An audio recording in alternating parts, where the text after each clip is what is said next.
সীমান্ত পরিস্থিতি নিয়ে আরো খবরাখবর জানাতে যুক্ত হচ্ছেন সহকর্মীরা। শুরুতে যাব কুড়িগ্রামে, সেখানে আছেন সহকর্মী হুমায়ুন কবির সূর্য। সূর্য, সীমান্তে এখন কেমন পরিস্থিতি দেখতে পাচ্ছেন জানাবেন। তমা, আপনাকে বলে রাখি এই মুহূর্তে সীমান্তে থমথমে পরিস্থিতি বিরাজ করছে। আপনাকে জানিয়ে রাখি, কুড়িগ্রামে 9টি উপজেলার মধ্যে 7টি উপজেলা সীমান্ত বিশিষ্ট এবং 278 কিলোমিটার সেখানে সীমান্ত রয়েছে। এই বিশাল এরিয়া এখানে দেখভালের দায়িত্বে আছে জামালপুর বিজিবি, কুড়িগ্রাম বিজিবি এবং লালমনিরহাট বিজিবি। আমরা লক্ষ্য করছি যে রৌমারী সীমান্তে বেশি পুশিনের ঘটনা ঘটছে এবং আজ ভোররাতে নারী ও শিশু সহ 9 জনকে পুশিনের চেষ্টা করা হয়েছে। স্থানীয়রা বাধা দিয়েছে এবং তাদের বাধার কারণে ব্যর্থ হয়েছে বিএসএফ, তারা ফিরিয়ে নিতে বাধ্য হয়েছে।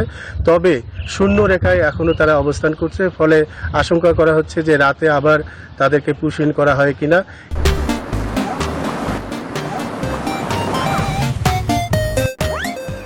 এই কারণে স্থানীয়রা এবং বিজিবি কড়া পাহারায় রয়েছে, যাতে কোনোভাবেই অবৈধভাবেই তারা এই পুশিন করতে না পারে। এই ছিল কুড়িগ্রামে। আমরা এখন মৌলভীবাজারে সিরাজ অপেক্ষা করছে। আমরা এখন সিরাজের কাছে জানতে চাব সর্বশেষ সীমান্তের অবস্থা। সূর্য, ধন্যবাদ। আসলে মৌলভীবাজার জেলা 7টি উপজেলা নিয়ে গঠিত। এর মধ্যে 5টি উপজেলা কিন্তু সীমান্ত। এই সীমান্ত জেলার কিন্তু 229 কিলোমিটার জায়গা জুড়ে কিন্তু ভারত রয়েছে।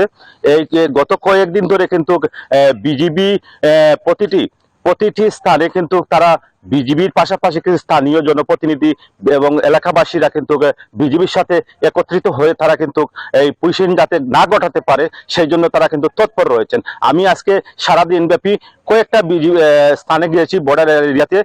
আমরা লক্ষ্য করলাম সেখানে কিন্তু পর্যাপ্ত বিজিবিও রয়েছে, পাশাপাশি জনগণ কিন্তু বিজিবিকে সহযোগিতার চেষ্টা করছে। আমি একটু জানিয়ে রাখি, গত শুক্রবার কমলগঞ্জ কুলাউড়া উপজেলার শরীফপুর ইউনিয়নের দত্তগ্রাম এলাকায় কিন্তু বিএসএফ এর গুলিতে এক বাংলাদেশি নিহত হয়েছে এবং গতকাল শুক্রবার গত রাত কিন্তু রাত 8টার দিকে কিন্তু বিএসএফ তাদেরকে বাংলাদেশে বিজিবি এবং পুলিশের কাছে হস্তান্তর হয়েছে। আমি আরেকটু জানিয়ে রাখি,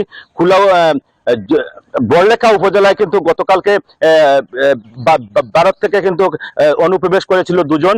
এর মধ্যে বিজিবি যখন লক্ষ্য করলো এবং স্থানীয়রা লক্ষ্য করলো, তখন কিন্তু একজনকে তারা বিজিবি গুলি নিয়েই কিন্তু সে ভারতে চলে যায়, আর অপরজন কিন্তু পালিয়ে যায়। আমি একটু জানিয়ে রাখি, আসলে বিজিবির টহল অবস্থা কিন্তু পর্যাপ্ত রয়েছে এবং তারা দিবারাত্রি কিন্তু কাজ করে যাচ্ছে। এই ছিল মৌলভীবাজার থেকে বর্ডার এরিয়া থেকে আমার কাছে সর্বশেষ তথ্য। আমি ফিরছি স্টুডিওতে তোমার কাছে। তোমা।